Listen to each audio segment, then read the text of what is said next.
안녕하세요, 지한쌤입니다. 오늘은 모의고사 2회 제 4과목 마지막이죠. 제 4과목을 해설을 하겠습니다. 53번부터 볼게요. 모의고사 2회 32쪽부터고요. 53번부터 해설을 시작해 보도록 하겠습니다. 보기는 맞춤형 화장품 판매업자 지한씨가 처한 상황이라고 합니다. 읽어봐야 되겠네요. 이런 것은 키포인트는 이런 문제는 그냥 바로 보기로 넘어가시는 게 중요합니다. 시간을 아껴야 돼요. 주 지한 코스메틱의 사장 지한 씨는 맞춤형 화장품 판매업을 영위한다고 하는데요. 맞춤형 화장품 판매업소 전주점, 강남점, 동래점을 운영하고 있대요. 그런데 지금 이거 업소죠? 업소가 3개가 있네요. 그쵸? 마판업소, 그 소재지 3개. 근데 지한 씨는 지한 코스메틱 전주점에서 맞춤형 화장품 조제관리사가 변경되었음에도 기한이 30일이죠. 30일 안에 변경 신고를 하지 않으면 행정처분을 받죠. 처음으로 받았으니까 1차 위반이겠네요. 1차 위반 행정처분을 받았다. 행정처분을 받은 후 자신의 상호를 주 지한 코스메틱에서 주 한국 코스메틱으로 변경을 하고자 하는데 저번처럼 행정처분을 받게 될까봐 두렵다 했는데요. 자, 주 지한 코스메틱에서 주 한국 코스메틱으로 지금 자신의 상호를 바꾸는 거죠. 이거 주라는 거는 주식회사라는 거고요. 지금 상호를 바꾸는 것이기 때문에 이거는 맞춤형 화장품 판매업자의 상호를 바꾸는 거예요. 이건 그 업자의 상호를 바꾸는 것이기 때문에 변경할 필요가 없습니다. 그러니까 변경 신고를 할 필요가 없습니다.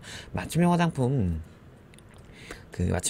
판매업자의 상호는 변경 신고의 대상이 아니죠. 맞춤형 화장품 판매업소의 상호가 변경 대상입니다. 예를 들면 지한 코스메틱 전주점에서 이거를 지한 코스메틱 전주 사거리점 이런 식으로 그 상호, 이건 좀 그 업소의 상호죠. 업소의 상호를 바꾸려는 건 신고를 해야 돼요. 변경 신고를 해야 되는데 이건 지금 주 지한 코스메틱에서 주 한국 코스메틱으로 이거는 업자의 상호를 바꾸는 거죠. 그러니까 사무실의 상호를 바꾸는 거기 때문에 이런 거는 변경 신고의 대상이 아니고 변경 신고의 대상은 업소의 변경, 그러니까 업소의 상호 변경을 얘기하는 거예요. 지한 코스메틱 전주점에서 지한 코스메틱 전주 사거리점 이런 식으로 이제 그 업소 이름이 바뀌었을 때가 변경 신고의 대상이지, 이렇게 사무실의 이름이 바뀐 것을 신고하는 건 아닙니다. 그래서 변경 신고할 필요 없고요. 일단 1번부터 볼게요. 지한 씨는 자신이 소유한 마판업소은 이 3가지마다 각각 맞춤형 화장품 조제관리사를 선임해야 된다. 맞는 설명이죠. 맞춤형 화장품 조제관리사는요, 업소마다 선임을 해야 됩니다. 자, 기업에서 그 기간은 30일이다 했는데 30일이라고 했었고요. 니은에서 해당하는 행정처분 시정명령이다 그랬죠. 조제관리사가 변경되었음에도 변경 신고를 기한 내에 하지 않은 맞춤형 화장품 판매업자의 1차 위반 행정처분은 시정명령입니다. 시정명령 맞고요. 4번 지한씨가 니은 처분을 받은 후, 행정처분을 받은 후 1년 이내에 같은 사유로 인해서 행정처분을 받는다면 2차 위반이 되는 거죠. 2차 위반 시에 조제관리사가 변경되었음에도 변경신고를 30일 이내에 하지 않았다. 1차는 시정명령, 2차는 판매 업무 정지 5일입니다. 그래서 7일이 아니라 5일이라는 점, 따라서 4번이 틀렸네요. 5번 디귿은 변경신고의 대상이 아닙니다. 그렇죠. 업자의 상호 변경이니까 변경 신고의 대상이 아니므로 지한 씨는 해당 사항에 대해서 변경 신고를 할 필요가 없다. 맞습니다. 일단 답은 4번이 되는 겁니다. 이거 여러분 중요합니다. 중요한 문제입니다. 이 업자의 상호나 소재지 변경은 변경 신고의 대상이 아니라는 점, 업소의 상호나 소재지 변경이 그 대상이라는 점 꼭 첫 번째 포인트고요. 두 번째 포인트는 변경 신고의 대상은 30일 이내다라는 거. 그리고 세 번째 포인트는 1차 위반, 2차 위반, 3차 위반, 4차 위반의 기준이 보통은 1년 이내라는 거. 통상적으로는 1년 이내에 똑같은 것을 어겼을 때 2차, 똑같은 것을 또 1년 이내에 어겼을 때 3차, 이런 식이라는 거.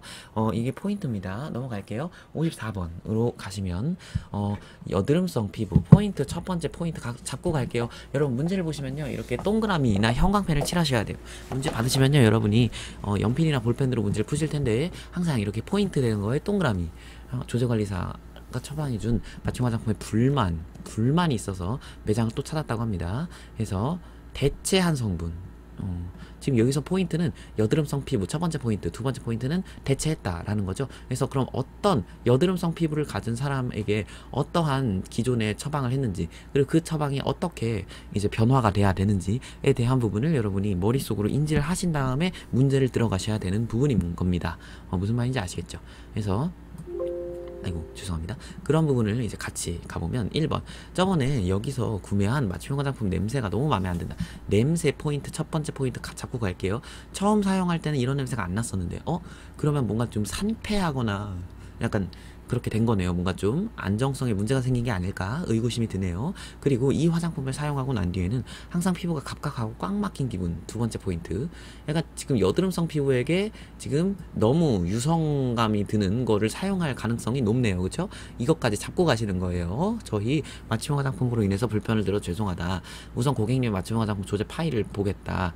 제 생각에는 A님의 맞춤형 화장품에 혼합된 마유와 미네랄 오일이 문제였던 것 같다. 하나하나가 지금 대응이 되는지 한번 보실게요.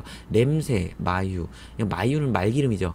말기름, 말포화지방 기름인데 이거 산패할 가능성이 있죠. 그래서 이거가 산패한 것 같아요. 제 생각에는. 그리고 피부가 갑갑하다. 이게 지금 미네랄 오일. 1대1로 지금 비율이 되고 있죠. 탄화수소류예요. 탄화수소류의 경우에는 여드름성 피부에게는 적합하지 않는 것으로 보통 보고 있어요. 왜냐면 산패막을 형성을 해서 피부가 폐쇄막을 형성을 해서 이 좀 갑갑한 기분이 들 수 있거든요. 그래서 피부에 뭐가 날 수 있어요. 그래서 미네랄 오일 같은 경우에 여드름성 피부에는 적합하지는 않고요.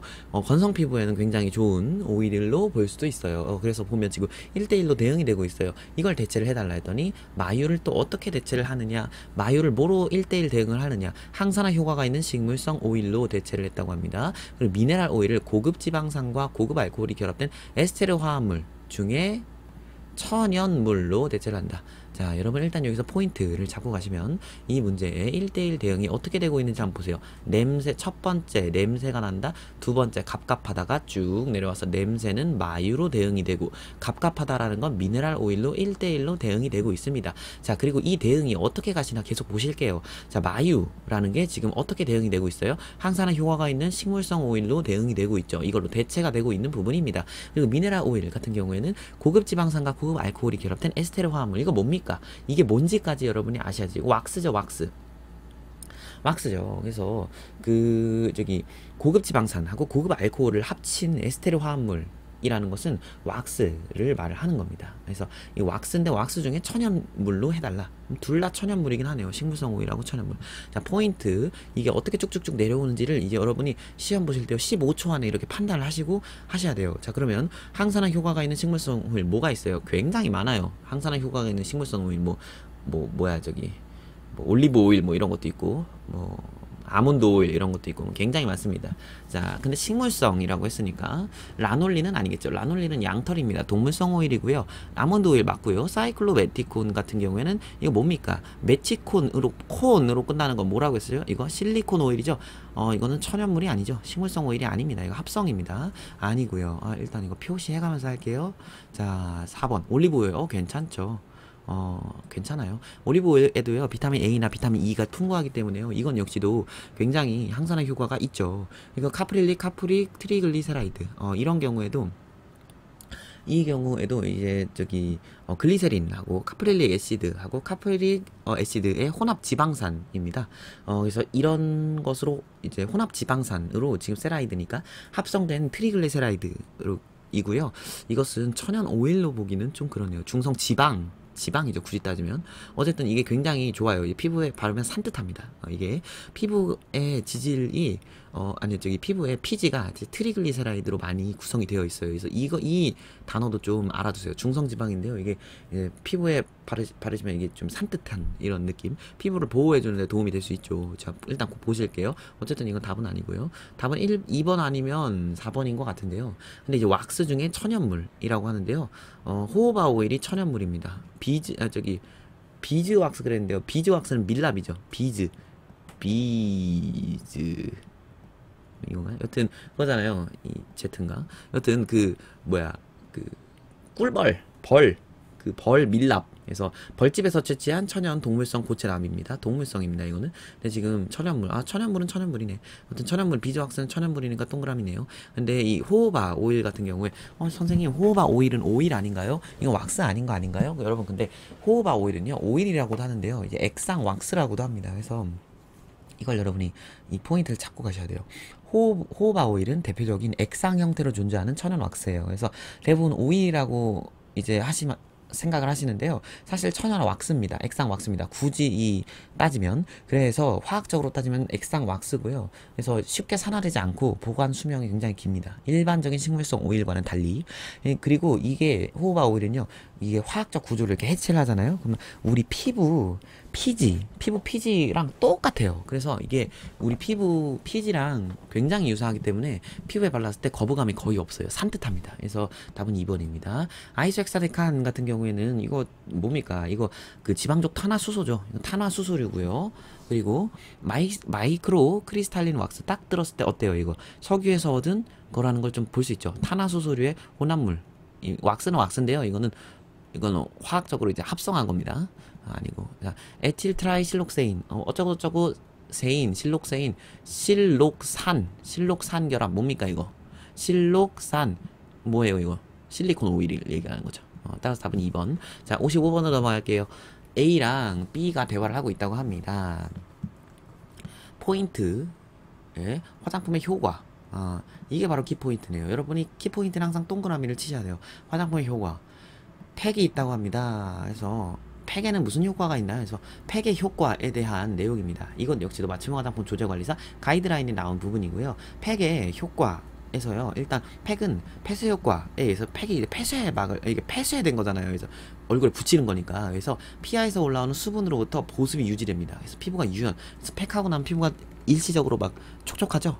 그리고 팩의 흡착작용과 동시에 건조 박리 시 피부 표면을 오염을 제거합니다. 그래서 피부가 팩이 건조하면 이게 떼어나면 이제 약간의 박리 효과가 있다. 우수한 청정리 작용한다. 이거 다 제가 지어낸 말 아닙니다. 이거 다 교수학서 가이드에 그대로 식약처에서 고시한 겁니다. 이거 식약처에서 그대로 반포를 한 거기 때문에 이게 지하쌤 이거 말이 안 돼요. 무슨 박리 이런 단어 써도 돼요? 이렇게 하지 마세요. 교과서에 있는 거예요. 그대로.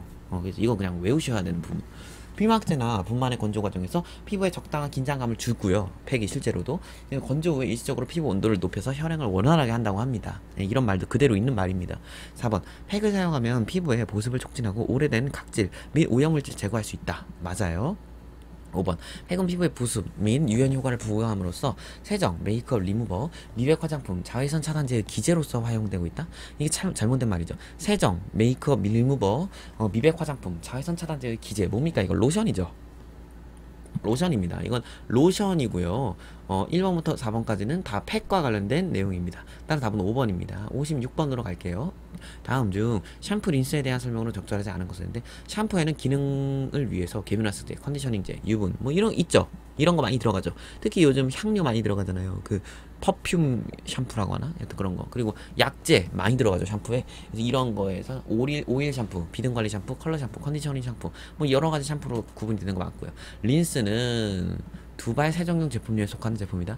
화장품법 시행규칙에 명시된 화장품의 유형 13가지 있죠? 그 13가지 중에 두발 세정용 제품류라는 말은 없습니다. 위에는 다 맞아요. 린스는 정전기를 발생을 방지하고요. 정발을 용이하게 합니다. 정발이라는 건 뭐예요? 모발의 모양을 잡아주는 걸 정발이라고 하죠. 정발이란 단어 여러분 꼭 알아두세요. 그래서 두발 세정용 제품류라는 건 여기에 명시된 화장품의 유형 없습니다. 이 13가지 중에 이런 말 없습니다. 따라서 2번이 틀렸고요. 3번 샴푸는 오염물 씻어내는 거 맞고요. 4번 린스는 음극으로 대전된 두발의 표면에 린스의 주성분인 양이온성 계면활성제의 양극과 흡착되어 두발의 마찰 기술을 맞추는 맞죠. 그래서 린스는 양이온성 계면활성제예요. 이걸 여러분이 잡아내셔야 돼요. 그래서 처음에 린스가요 이제 두발 표면이 음극으로 대전되면 이제 머리카락이 푸석푸석해지잖아요. 그런 상태의 린스를 바르면 린스엔 양이온성 계면활성제가 있기 때문에 음극으로 이렇게 대전된 두발이 싹 가라앉습니다. 그래서 양극과 흡착돼서 두발의 마찰 계수를 낮춰가지고 두발이 촉촉하게 만들어준다. 그렇죠? 자, 5번 대부분의 린스는 크림상으로 그렇죠. 크림으로 되어 있죠. 그래서 막 쭉 짜면 로션보다는 진하잖아요. 그래서 크림상으로 양이온성 계면활성제, 세틸알코올 그렇죠. 이러한 고급 알코올류를 첨가하거나 아니면요 이제 고급 지방산을 또 첨가를 합니다. 그래서 유화를 시켜서 제조를 하고요. 기능상으로 린스, 컬러린스, 헤어팩 등으로 구별을 할 수 있습니다. 5번도 맞는 설명이죠. 따라서 답은 2번입니다. 두발 세정용 제품류라는 말은 없습니다. 이 유형 중에서는 없습니다. 근데 환경부령에서는요, 두발 세정용 제품류라는 게 나와요. 그래서 그 포장 공간 비율할 때 나와요, 이런 말이. 근데 그건 환경부령이고요. 여기 문제로 뭐라고 나와요? 화장품법 시행규칙에 명시된 유형 중이란 말이 나오잖아요. 이런 유형은 없습니다. 이 법에 명시된. 따라서 답은 2번이고요. 57번 넘어갈게요.